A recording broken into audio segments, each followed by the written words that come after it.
Clear to engage. Time on target. 5 mics. Out.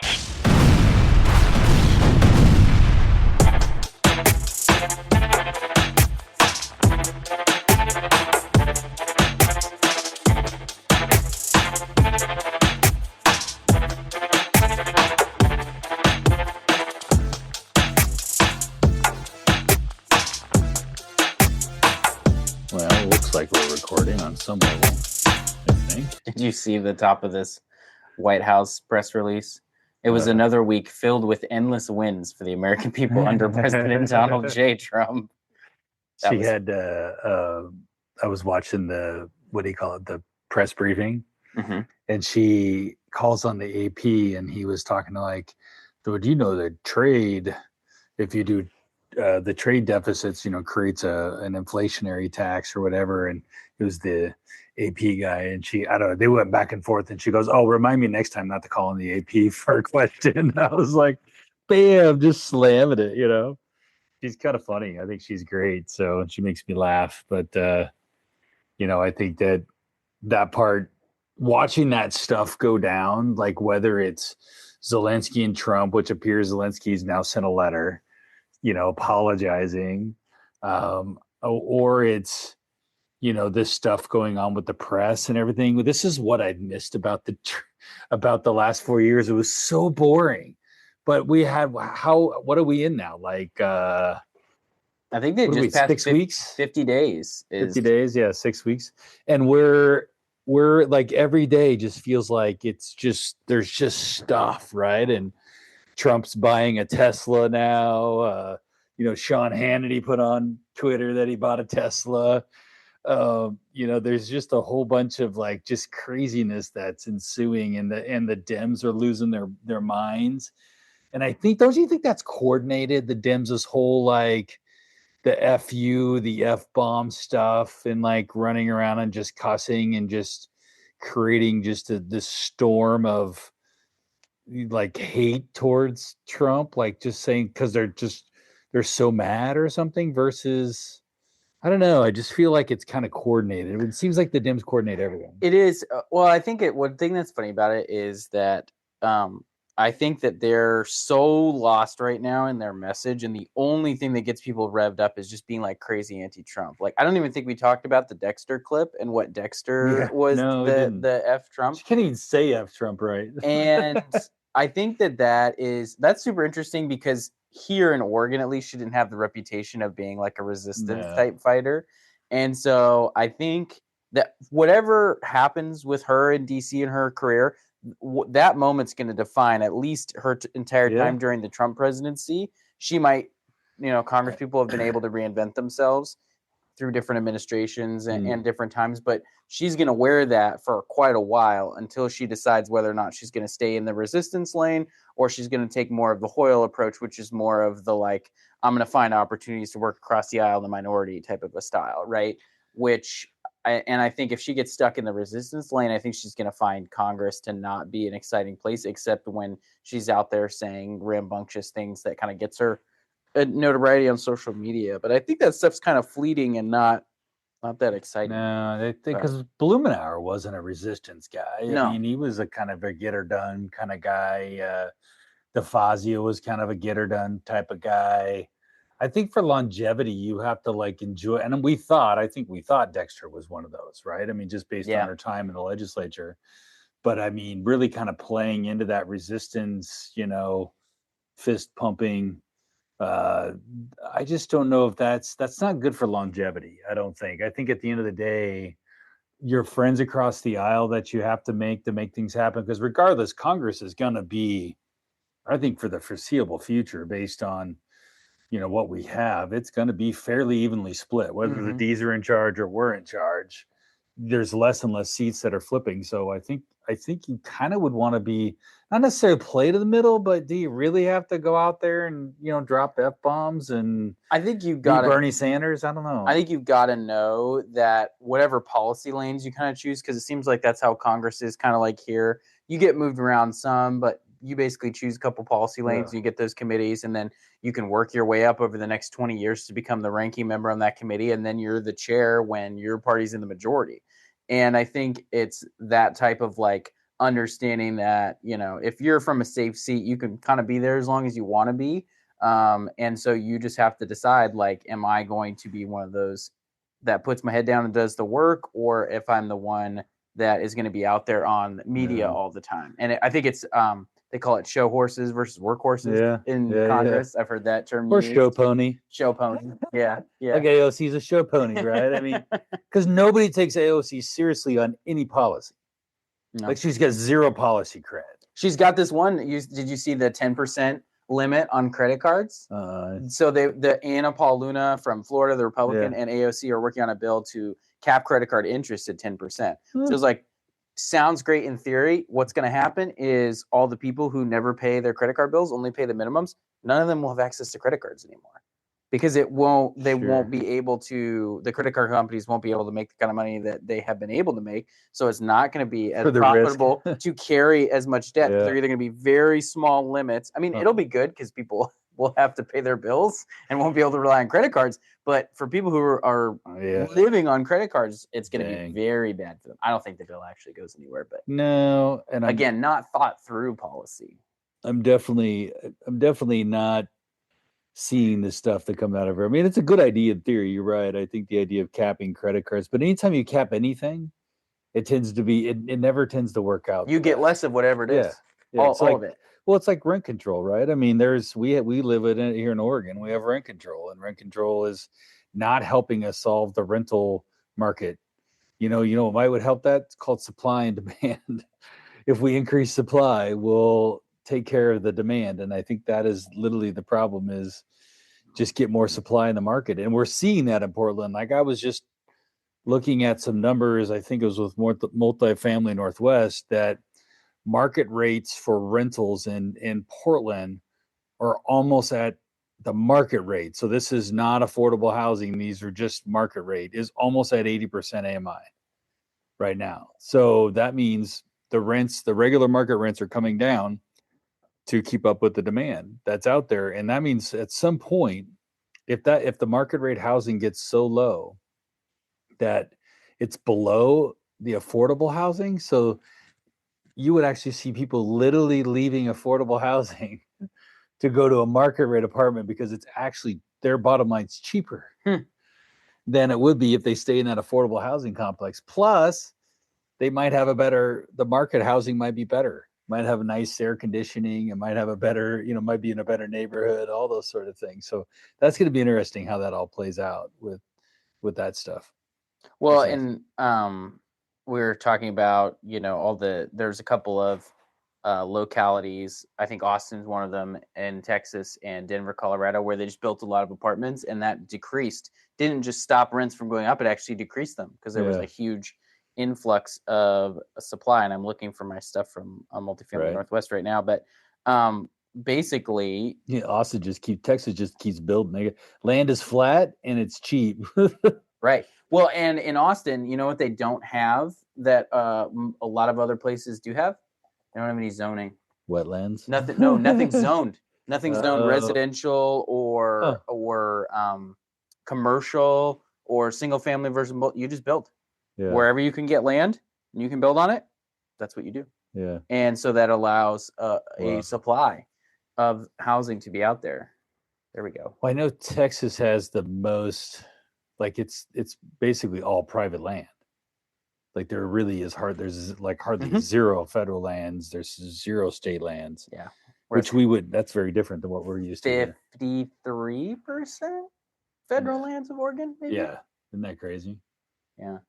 So here's what's interesting is they actually have all this stuff online. So if you go to PNW, that's short for Pacific Northwest, housing.org/policy, you can find all of the multifamily Northwest in their kind of coalition legislative priorities. And if you hit download and share our priorities, you can actually see all of the multifamily Northwest, like the bills that they support that would increase and cause either cheaper rent or easier for multifamily, which is just apartment buildings for people who aren't part of the lingo, right?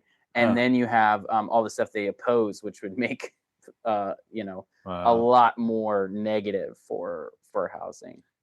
That's crazy. Hey, Commissioner Ben West, what's the housing like in Clackamas County? Are you seeing market rates come down a little bit, or are we or is affordable how what are you kind of seeing on the rental side of are you engaged in any of that Down sort a of little stuff? bit, but kind of steady. Okay. Yeah. That's Yeah, good, right? I'm not an expert in the real estate. I'm not in the field. I don't know. I don't have my direct pulse on it, but I think it's dipped a little bit, but kind of steady on the pricing. Holy Still moly, not- are we solving housing then? no, we're not even close to solving housing because they're not willing to touch land use. So keep pretending. Yeah, ain't that the truth? We're Yeah. trying. We're doing It's what we like, can. yeah, I got a bunch of people that are like my grandparents' age telling people my age that they'll never have the dream of home ownership because of their stupid land use restrictions. Crazy. It Yeah, comes back all the way to Hatfield, like we don't really want you here, just visit then leave. And and so now we wonder why we have like, I mean, we created the problem. We knew this would happen over time. Like this is what would eventually happen. This is not news. no, that's We not act for people shocked. that have We act done. shocked. And it's like, but this is how we designed it. Yeah, because they really didn't want the growth, and then people still moved here. Because I think in Senate Bill 100, what was 73, right? So there must have been, what was there Yeah, probably before I was born, people Yeah. like ruined this state before I was even born. What? You're younger than me? 78. Yeah, Oh, I was born in 70. Well, the end of 73. I like to say 74 because it's like Christmas time. But yeah, Very Reagan wasn't. I don't even think Senator Knope was born yet. I'm just kidding. But I think what population is probably 1.5 million or something like that, probably somewhere around that time. And so now you're dealing with over 4 million people. Where are they going to go, right? I mean, at some point. Well, we act like we're not land rich. So we're the same square footage as the United Kingdom. We might be 4,000 square miles bigger than the entire United Kingdom. Our population is 4.3 million. Their population is almost 80 million people. And they still have green space, right? Like, and they act somehow we're like just, so not land rich. Like we're living in scarcity created by our own stupidity. And there's no middle ground. There's no balance in this approach. So it's there was a hearing I was obviously involved in, but where I think it was in Golden's deal where Thousand Friends had their dumb bills and not let you build anything on farmland, right? And they said since Senate Bill 100 started, we've lost 4.3% of farmland. Like in 50 years, we've lost 4.3 from that time. And I'm sitting there and I'm thinking to myself, and I wish I would have. Oregon's big. We're one of the largest states by landmass. Like it's big. It's huge. And I wish I would have texted Senator Nash because I wanted to have them ask, how much more farmland or water permits have been actually approved? So because none really. The answer is basically zero. So you took this static number of farmland, and we've only lost 4.3%, which is a very small amount.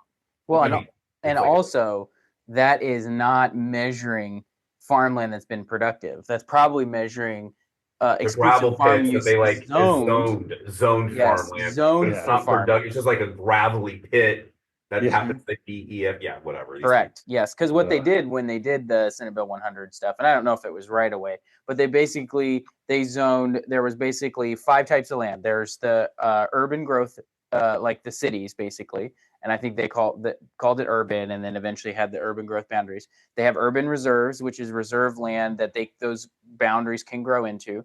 There's some rural housing land that isn't farm or forest, and then there's EFU, which is exclusive farm use, and then there's one like that for forest, but I don't remember what it's called. But anyway, they just zoned everything, but they didn't have the money to check all the soils to see if the soil was good or not. So there's all kind of rock land. I mean, I grew up in Bend, and you have this land that will only grow the ugliest trees ever, junipers, and not trees, weeds. You're right. Noxious weeds, some people are saying. And rocks. And it's like, no one's ever going to be able, you're not going to turn this into productive farmland, but it's zoned that way. Yep. And it's so if you build on that, let's just say you turn that into a development. Oh, now we've lost farmland. Except there's just rocks, and also it's expensive to develop because you got to break down all the rock. But still. hella expensive. I've developed in Yeah. Prineville. I did a development on roads. Roads would cost me about $20,000 for every 30, 40 feet. Well, the 'Cause good you're news, just Brian, is running everyone can rock. just bike over the rock. Yeah. That's what they want. Yeah. They want everybody Well, to bike go lane. bike. over it. Yeah. Put a bike lane right through there. It's gonna be super practical. Yeah, they You guys want a stop bike in lane. this. How's the super minority? Oh. Have you even started? Is this officially started or? Oh, we're going. Yeah. We started because you were running a couple minutes late. You had very important business to attend to, so we just sort of started on the housing conversation and handling what's going on. So We love to Nice. talk about housing, so it's kind of both of our bosses. I work for Senator Anderson, and Reagan works for Vicky, so Brees Iverson. So, so they're both on housing. They're both the vice chairs of housing. So we literally spend all of our days in housing discussions or ways and means. It seems like so. This is funny. I mean, Anderson has other committees. He has actually 2 other committees that we don't have, but we both sit on housing. But those are Senate and House separate. They don't meet together. But they both sit on natural resource sub, and they both sit on full ways and means. Yeah. So actually, Vicky doesn't have any committees without Anderson except for housing, and he's in Senate housing at the exact same time. So we're basically all the same. You guys gonna stop this union bill? Would they get like unemployment for? Oh yeah, Senate. So that's Senate Bill 916. Brian, you guys have been dealing with that. Bonham, that's his problem. I'm not in the leader's office anymore. Is it gonna die? I don't know. I think there's probably a lot of public pressure from those unions, man. They sure know how to push on these poor Democrat legislators. I saw a tweet from AFSCME pressuring people to like, hey, make sure you email your legislator. Yeah. But here's what will happen. If it goes to the floor, it will pass. I think it will go to the floor. I think it'll pass in the Senate. I think it'll sit in the House for a while, because here's like one of the secrets, as we always talk about, is you think that the Republicans and the Democrats fight. It's actually the chambers that fight, because at the end of the session, the chambers have to get together. The speaker, the president, the leadership in both parties, the co-chairs, and kind of decide. They try to, they come towards the end and they kind of decide, what's going to live and what's going to die based on where everything's at in the process. Now, some of it, if it didn't get out of its own committee, they're not going to yank it out. They're not going to save it, right? But if it went through the process and crossed chambers, now it's in play to potentially go through in the session. But if there are certain things, like the House will hold bills that the Senate wants, and the Senate will hold bills that the House wants. And so it may get caught in that conversation and sit for a while in the House and become part of the, okay, how are we going to close down this session in the session conversation? Bargaining chips. It'll become leverage. Yeah. Even if it's just Democrats against other Democrats, it'll become leverage. Why would a union ever come back from a strike? Great question. Yeah. Why? Everybody is thinking. So they can just hold the taxpayer over the fucking and just shaft the tax. I mean, are you kidding me? It's like completely unethical. And it's not the taxpayer's responsibility to pay for your private organization's decision to strike in a labor dispute. It's nuts to me. Yeah. Why ever come back to the table? So basically, unions forever will always get whatever they ever ask for. I think that's the goal. The taxpayer. I think that's the goal. So why am I even in the room? Why are you wasting my time when I'm in a dispute right now with the stupid union? Like, oh my God. I'm like, this is the stupidest thing I've ever heard of. I hope there's enough noise, and I think hopefully they've overreached enough that the Dems are seeing it, but it's hard. The unions they're a big stick in this building, and it's pretty difficult to get out in front of it. But you guys might be in a better position, to negotiate, because now it's 2-2. I'd love to jumping right in. Well, we can talk about legislative stuff, but all you're going to do is tell us how stupid it is down here, and we're doing everything wrong. So you're actually you're doing some nice at the county level. It's real nice. Yeah, you guys done a lot of great things in Clackamas County, and then and maybe you're going to be able to give us a little bit more of a background on this than us. But what we saw with Clackamas County, right, it was 3-2 the other way, and then it went back 4-1. The other 4-1, right? We had a 4-1 majority. 4-1, that's right. First 2 years, yeah. And we had it was a weird cycle for Clackamas County, I think, because it definitely, when you ran a couple of years ago, we had a nice movement to the right. And then that shifted back to the left, and therefore we lost our 4-1 majority, and then it went 3-2 Dem, right? So Yeah, one of those Dems is through relationship is, I believe, much more connected to the existing, not the existing commissioners. You look at the votes go, it's not always on party line as it is. It's not as partisan, right, as what you guys do down in Salem. We're nonpartisan electeds. And so based on relationships and priorities and things you've already been in the trenches working with a fellow commissioner on, they're not necessarily going to abandon those things on party line, because not all our commissioners are hyper partisan in their approach. They really do try to call balls and strikes and just like solve local problems. And so it hasn't quite, the power dynamic hasn't totally shifted away from us, and like Clackamas County still being kind of a stalwart firewall against crazy ideas in the metro area. That's nice. And we have more shakeup. So the board's going to change again, as you know. So yeah. So I want to set the table on this because not everybody may know what we're talking about. So is this live, by the way? Are we like live with the No. We can Okay. edit and stuff. Yeah. Okay. So if you don't like something that Am I allowed to cuss? Yes. I have to. Reagan doesn't cuss, but I drop. Reagan, I'm sorry, Reagan, I'm bad. So I'm far, bad. we haven't been tagged for it, but I may have to check a checkbox. Megan Kelly cusses on her podcast. Clackamas County Commissioner Melissa Fireside resigns after theft indictment. This is the Oregonian. She sent she had her 2 months into her commissioner tenure. She resigns with a one-line email. I hereby resign as Clackamas County Commissioner effective today. Now, she was staying through a lot of these challenges, and then I think the board voted to strip her pay and benefits, and then she decided that maybe it wasn't worth staying after that. But she's being investigated by the Oregon Attorney General's office. AG Rayfield put out a statement. And I think part of what's really elevating this ultimately is that it also involves a state representative that she took a loan from for her business during the campaign. Fireside took a loan from Representative April Dobson from Happy Valley when they were both running. They weren't elected at that point. And then she paid it back. And it sounds like maybe the source of that money was an 82-year-old man whose signature she forged. Whoops. So I think that is making her life more complicated. And I actually do think that Democrats probably would have downplayed this a lot more if Dobson wasn't involved. But because she's a victim in this whole thing, they really have to make sure they do not screw this up. So does that cover most of what happened? Did I miss anything important?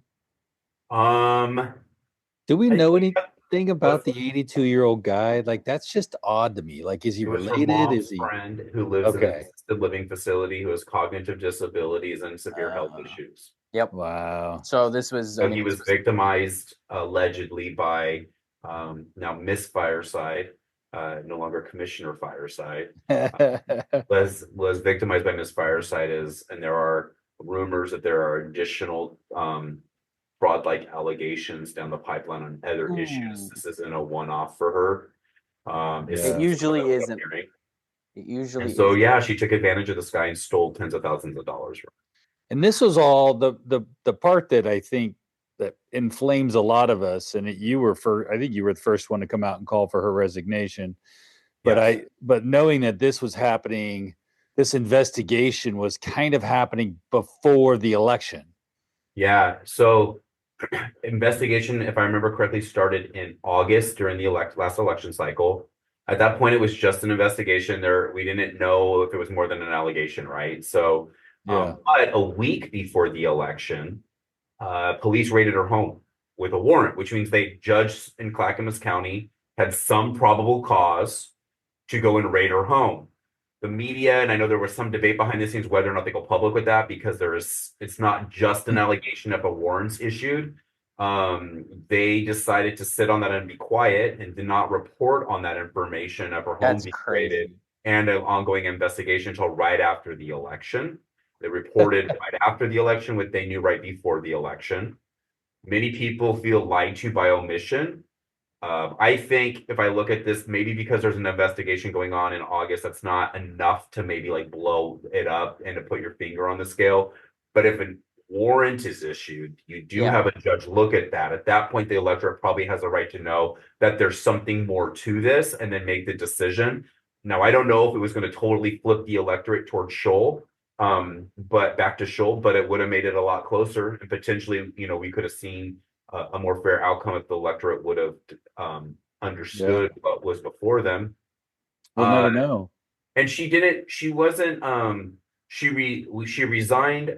We got the indictment last Wednesday. The 8 counts. They were much worse than we anticipated. They impaneled a grand jury, right? So this was like they paneled the grand jury where they had my understanding, the victim testify from a hospital bed because he's not doing great. Whoa. And so we wish him the best and his family the best. This is unfortunate.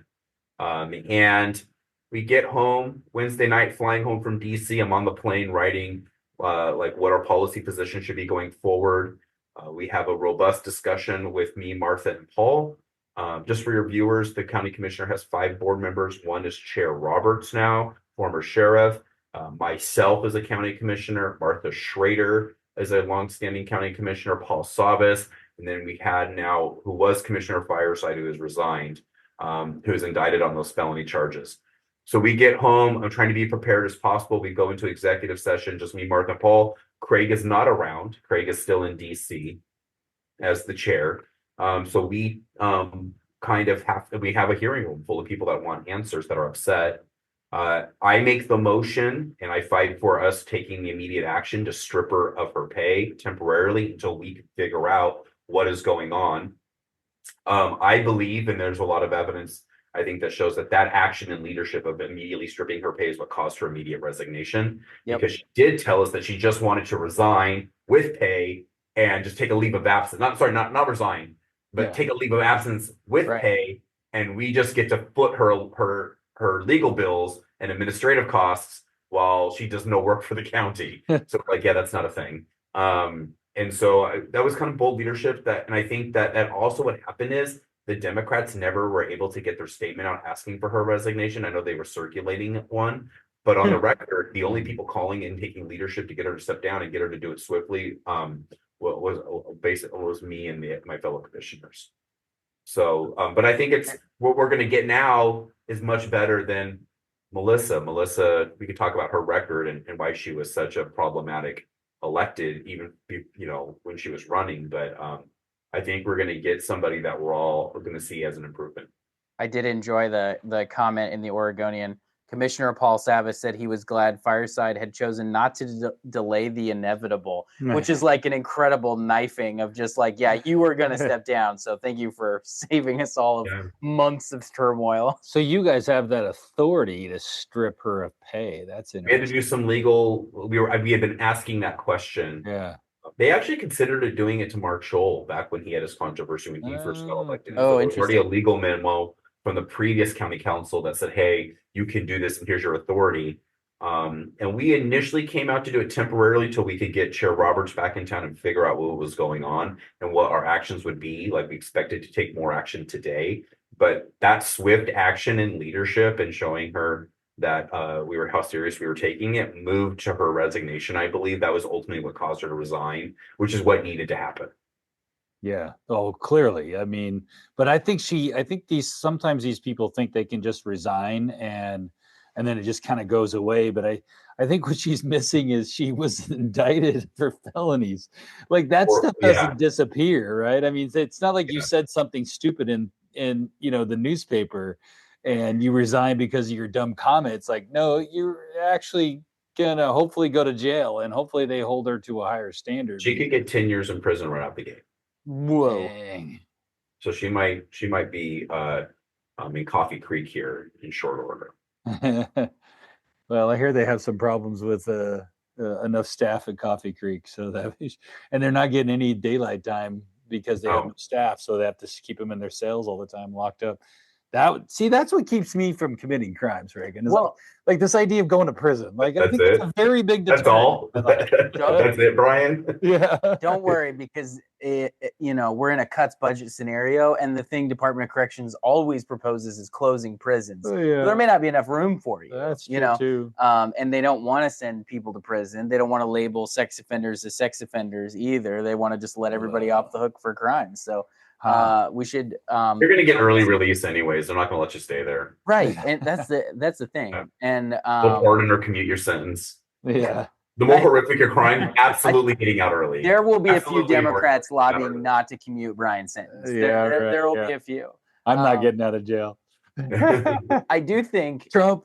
I I endorse Trump. Maybe he can let me out. I do think it would be nice. Well, he can't let you off for state charges, only federal. So I think that one thing that'll be interesting is now anytime we should make a list of everyone who endorsed Melissa Fireside and then go see if they said anything about Trump's felonies. That would be entertaining, right? Every Clackamas Democrat should now shut up about Trump's felonies if they haven't already. The other thing too, she did have some endorsements on her voter pamphlet statement. Oh no! I believe they may be full of regret, but yes, I would expect so. And I'm not implying that any of them knew what was going on. I think very few people obviously knew what was going on, and even it doesn't appear even that April Dobson knew what was going on. So, not on the surface. Because the other weird thing is when I read it originally, it was a 1 week loan. It was a 1 month loan. You're right, 1 month loan, and I'm like, that's a really short term for a loan.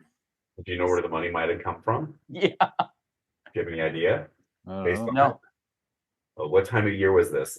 Campaigns, right? I mean, it had campaign season, right? Oh man. Yeah, and I've looked at her campaign. Money from well, she paid her. I don't know about that, but her company was in there, and I know she was paying her company and herself. And there's some transactions that were going in and out of there that seemed to be a little odd to me. And Dobson was tied up in some of that stuff too. So with her PAC account, so I kind of was doing some digging around in there, and that's why I think there's nothing against, I don't know if it's true versus this money, but I think usually those campaign finance records can get a little dodgy, and you got to kind of look at some of that stuff and see where did that money go. And especially in this, obviously Fireside needed money for whatever. I don't know if it was for living or what. The first time she's needed it. Because she's just a consultant, right? That's what she does for a living before? She had that. That's what they say. I couldn't see any clients she had, but she did have an office in Lake Oswego. She does have a PhD from Capella University. Oh. Huh. So, she has a history being, she has a history that's somewhat sordid, and even reputation within the Democrat circles was an issue. A lot of burnt bridges and people that had issues within her own party. And she has a history of being very litigious, which is almost like what she's most known for, and many people, regardless of party, understood that. Crazy. And she was another Emerge graduate. Yeah. From that wonderful group of Emerge, and she was also incredibly quick to advocate, of course, for the most vulnerable. Yeah, and she was very quick to virtue signal about those that are left in the margins. And she was very, very sanctimonious. Her virtue of helping those populations that she stole tens of thousands of dollars. So did she go through the same class? Allegedly. Did she go through the same class with Shemia Fagan? Was I in the same camp? Shemia Fagan, another graduate. And we also either have criminal activity coming out of the Emerge group or just pure incompetence. Ask Jessica Vick Peterson, the chair of Multnomah County, who now has $100+ million shortfall in her supportive housing services budget. So this is disappeared. Really well. Seems like the Emerge group is doing super good. Yeah. It's producing lots of quality leaders for Oregon. Wow. So I don't know if that should be something voters look to. Does Emerge Oregon need a class on how to actually govern? Like, not instead of just teaching them how to win. They need an ethics course, a strong ethics course. Yeah. As they use Shemia Fagan about to get disbarred as an example of what not to do as an elected who feels entitled to the seat because for whatever reason. They all feel very entitled, So what now? Like, what's the process? Since she's quit, so you guys obviously have to fill it. Technically, the only thing we have to do as a board is just vote with a majority and put somebody in the seat. We'll have a very public process. It will be announced next week. We'll have parameters around that. We want to move as quickly as possible, but also not sacrifice quality. We want some public engagement in it. We haven't quite laid out what we want those parameters to be as a board. Right now, you have 2 Republicans and you have 2 Democrats, and you have to have a majority to get there. So if the tie dies, so somebody brings somebody forward, And one of the and there's different friendships and alliances and relationships that will play strongly here, and how this plays out is how I see it. Some people are holding their kind of cards close to their chest right now as we figure out what it is. We'll have some parameters so like people don't apply when we probably wouldn't consider them. So we'll have some basic parameters on who we might consider. It's really up to the Board of County Commissioners. It's pretty broad.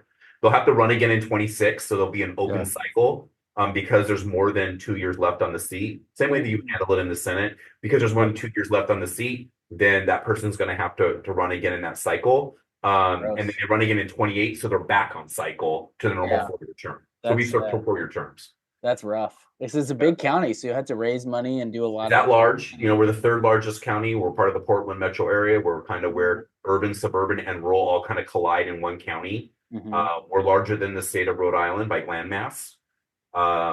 So there's there's a lot to. It's not a. We have 440-ish thousand constituents, 16 cities, independent cities within our boundaries. Are you thinking you guys would like take a pool of applicants and open it up and then try to whittle that down and maybe make it like where you get to like a parameters? People will see the parameters, what we're looking for. People who feel like they're qualified will apply, and then we'll probably have a process to whittle that number down, and then hopefully come to a consensus. I can promise you this: it will be a better commissioner than what Melissa Fireside was. I would be interested to see how many like former electeds from different positions, like the person who first came to mind, who I don't know if he can get the votes or not, but Bill Kennemer popped into my head as like somebody who recently served in office. Former Commissioner Kennemer. Yeah. Oh, that's right. I forgot. I knew he was House and Senate, but yes, former commissioners, former legislators. I hadn't even thought of Bill. I haven't even heard. That's like one phone call I haven't gotten. City right? Like everybody jockeying and people are trying to get endorsements as if that's going to make a difference. Lots of lobbying. Yeah. Well, it's a decently paid job too. It's $130,000 plus a year plus amazing benefits. 6% differential. Yeah. But you're still a practicing nurse, right? On top of all of this, a little keep my license active. I still practice I'm a naval officer. So that's awesome. Yeah, so I do a few other things part time on the side. But yeah, and we have a multi-billion-dollar budget. We do a ton in the county. We are able to really influence and make local change and policy and impacts in the region. And we're just a lot different than like how the legislature operates, but it's still quite consequential in a big county with a large budget and big influence. Well, I've been following. So the oddest thing about that, we can kind of wrap up the Fireside stuff, but the oddest thing about it, or the coolest thing about it, and to your point that you're going to get somebody better, is because at the end of the day, 2 or 3 of you have to agree. Yeah, 3. 3 out of the 4. Yeah, so hopefully all 4. And most of the voices on this board are pretty moderate and just trying to do what's right for the county. And we're nonpartisan. I think we're all looking at it that way. I think that this is a nonpartisan seat, so no party is beholden to keep the seat within, a Democrat. And Melissa's obviously a Democrat that was pretty far left ideologically, but we by no means have to replace with someone that has that same type of ideology. Yeah, and I don't think that would happen. I don't think the votes are there for that, or they're not there for the far ideological right. The votes are not there for that either. But in the long run, that is a far cry started from. That's a big improvement from what we have with Miss Fireside, the Emerge grad, who stole allegedly tens of thousands of dollars from an elderly man with cognitive disabilities. So Marshall's not being considered. We're just going to. Marshall, he finished second. I don't know where the votes are. So as much if I would love to have that happen, I don't know what the votes are for that. Yeah, no, I think a lot of people. We thought it was wild in the primary because he didn't spend $1 and won the primary. Won the primary. He didn't campaign. Yeah, did nothing. He was very clear about how he was not a politician and how he did not want to raise money and how he was not going to go out there and campaign. And then the result of that was Melissa Fireside. And I think I think it's fair for voters to be like, we feel lied to by omission with not telling us about her home being raided. Oh, yeah. However, we also have to be honest about our own role. And Mark needs to be honest about his own role as a party. Like, well, did you do the work? Did you leave it on the field? Did you show up? Yeah. And that's another point, right? So that seat will be able to be open again in 26 a lot sooner. And so somebody could have another chance of voters will get to weigh in again. Voters will weigh in 26, and maybe Scholl can say, yeah, I'm going to run a real race. I'm going to go for it hard here. I'm going to leave it on the field. I have another opportunity, and he could run again in 26. I just don't know if the votes are there, honestly. I don't know. I've talked to other commissioners about him, but if I'm guessing, yes, to make up the board, it's hard to get there. Yes, I think what I think will be interesting, because if you choose a Democrat, even if it's a moderate Democrat, right, they're still going to run as a Democrat. In 26, they're going to have the Fireside stuff hanging over that party label. And then so that's going to be hard. And I'm up for re-election, and so is Paul Savas. Now you'll have actually 3 commissioners up right now. Which Jamaica. So it changes the electoral dynamic a little bit. And then you can find a Republican to run against that Democrat using the overhang of Fireside on that Democrat, right? And then but if you choose a Republican, then they can go out and recruit a better Democrat to potentially run against that Republican, and it will be it's a very interesting dynamic. A house of cards, the Game of Thrones in Clackamas County. Yeah, there you go. There you go. Well, I'd still rather live in Clackamas than Multnomah or Washington, that's for sure. And I enjoy following you on X and your fight against Portland and the homeless and the drugs and all the things that happen in that neighboring town. And I think you guys have done some wonderful things there. And it's kind of a model to, I think Marion County's done a really good job of really trying to, not placate to the homeless and the drug issue, but to take it head on. Yeah. I think that's the only way you solve a problem, and is that you have to take it head on and go after the tough stuff, not just take the easy stuff. And I feel that's what the other 2 counties have been doing up there. I was just named co-chair with Lynn Peterson, the president of Metro, on the task force to try to right the ship on all of supportive housing services in the metro area. I don't know the last time a Republican or a voice that's that pragmatic or common sense has been asked to lead that conversation, because it's not what's going on, isn't working.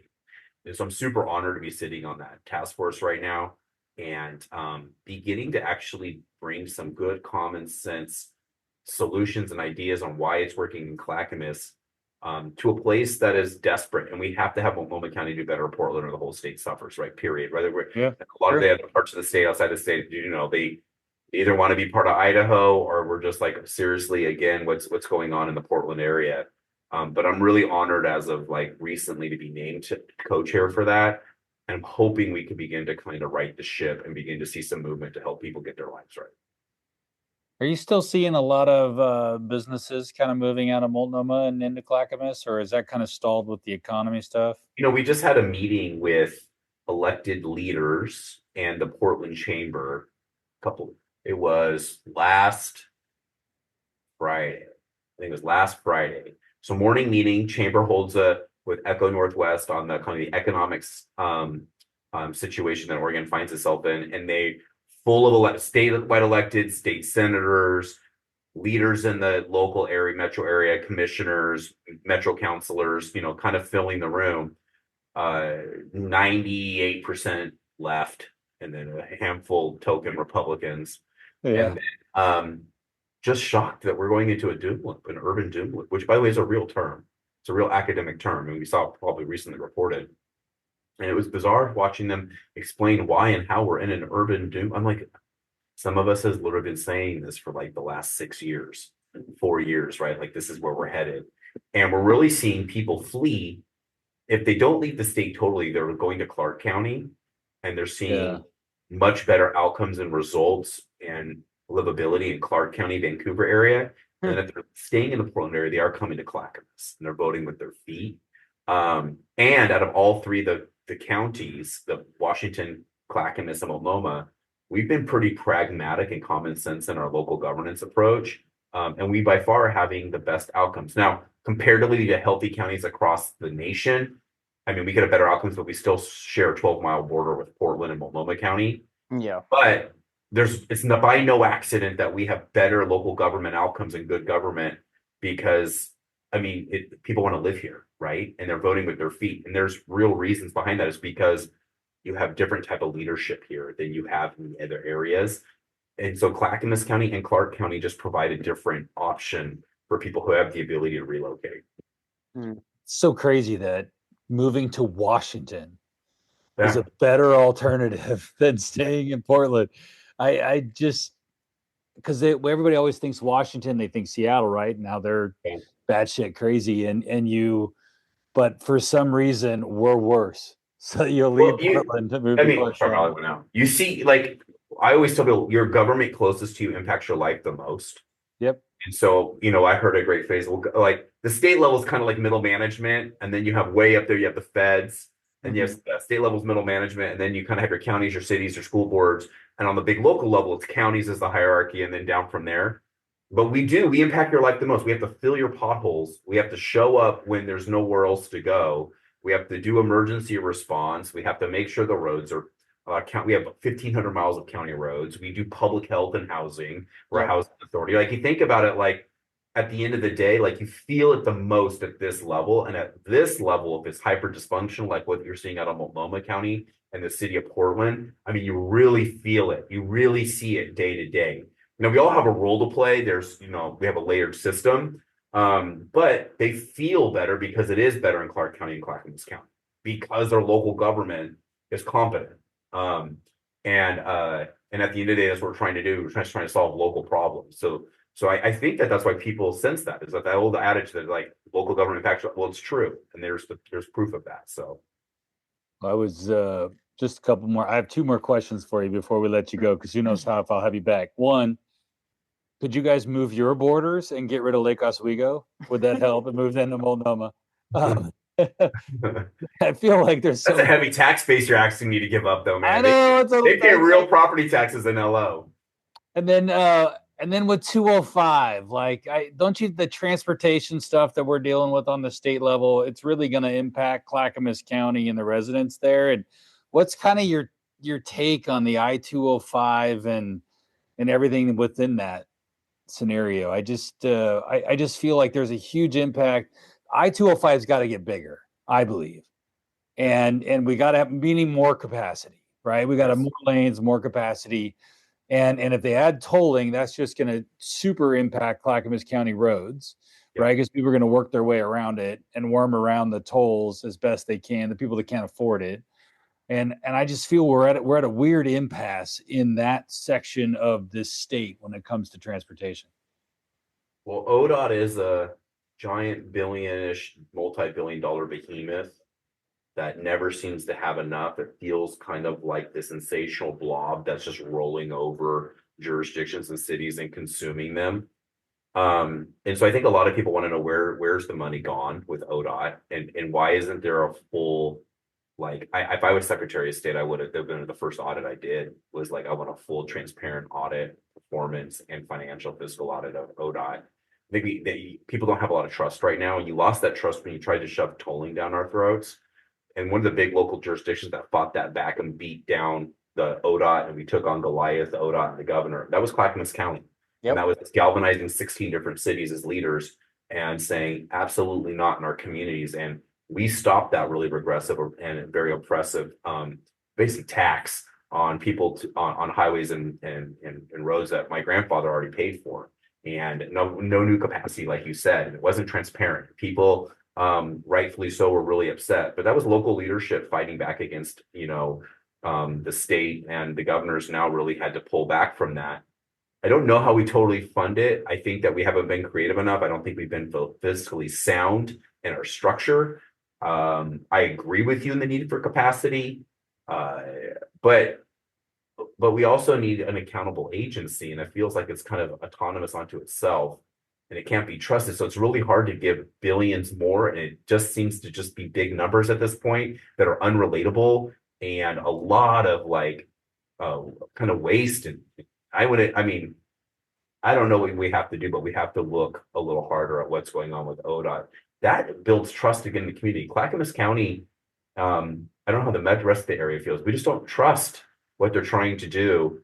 And I think even the federal government through the EPA, the NEPA process, and more involved. I think the feds were even like, well, what's going on here? And this no tolling the way it's been proposed has ever been done anywhere in the United States. And so that's concerning too. It's quite unique in its own right. And it would have caused dangerous diversion to local communities. And so we still are an absolute no as a county on tolling, and we'll continue to fight and galvanize all our local cities to push back. And we actually were the reason why the Clackamas Caucus could figure it out and actually have a plan to push back against these different schemes too. And that was county leadership that did the work and did the homework and put the studies together necessary so that the bipartisan Clackamas Caucus could come together in the legislature and be like, this isn't flying. I also think they could read polls and they realized that they were in jeopardy. I was going to say, I think the leadership made it clear when there's a path of least resistance, they just want to try to take that path. And so if there's a clear path to dollars, which is what tolling was, it was just a clear path to suck more money into ODOT, which by we were told it was inevitable. Well, clearly it wasn't. Right. Yeah. Not inevitable because one, politically, Clackamas is a must. Democrats have to be able to compete in Clackamas, both at the legislative level, because there's multiple seats that touch Clackamas, that if they turn Republican, totally screws up their plan to hold a strong majority and maybe even imperils the whole majority. Yeah. And then statewide, if you're not competitive in Clackamas, suddenly your math gets a lot less exciting as a statewide candidate. And so so that's why the governor basically pulled it back until after, I think it's until after her reelection. If she runs, she has her own reelection issues. If she's running again, we'll see. Right. And so I think that complicates it for them. And so they pulled back on that. Plus ODOT misjudged their revenue by $1 billion and hid that from the legislature. Their own calculations, they can't even do $1 billion here, $1 billion there, $104 million shortfall here. Pretty soon it's Did you know the only county in the metro area not to be in the red right now in the budget cycle is Clackamas? Yep. Portland's down $100 million in their budget. Yep. Multnomah County, $104+ million in just supportive human housing services. Their actual county budget, they're like I don't know, it's like 50 million or something like that. Washington County's down tens of millions of dollars. The only county to be in the black, build a new courthouse, push back against tolling, be the safest county out of all large counties in the state, and have the best outcome in supportive housing services, homelessness, substance abuse, and mental health issues is Clackamas. I think Commissioner Ben West is a fan of Clackamas County. I don't know about you. That's what I get out of that. I don't know. It's like local government matters. Ben, we really appreciate you coming on the podcast. We'll definitely have you back at some point. Just ping us if you've got something going on that's the listeners need to hear. We'll save this for next week, but there's a person who introduced themselves on the OHA Consumer Advisory Council as turtle gender. So that's interesting. Their pronouns are turtle and they, them. So we'll be digging into that. Yeah, that's real.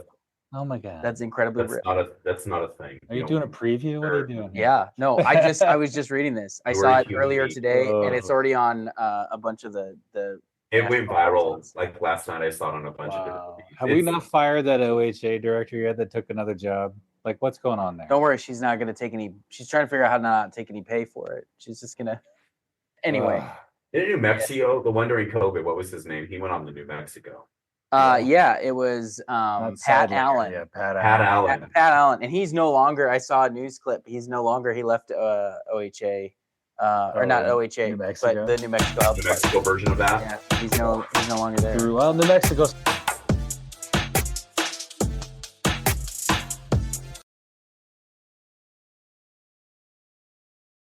It'll be the new Nevada in a few cycles. Yeah, right. That'd be great. Or he's going to try to trade Mexico and give them New Mexico, and then get Canada Greenland or whatever. He should change the name of New Mexico.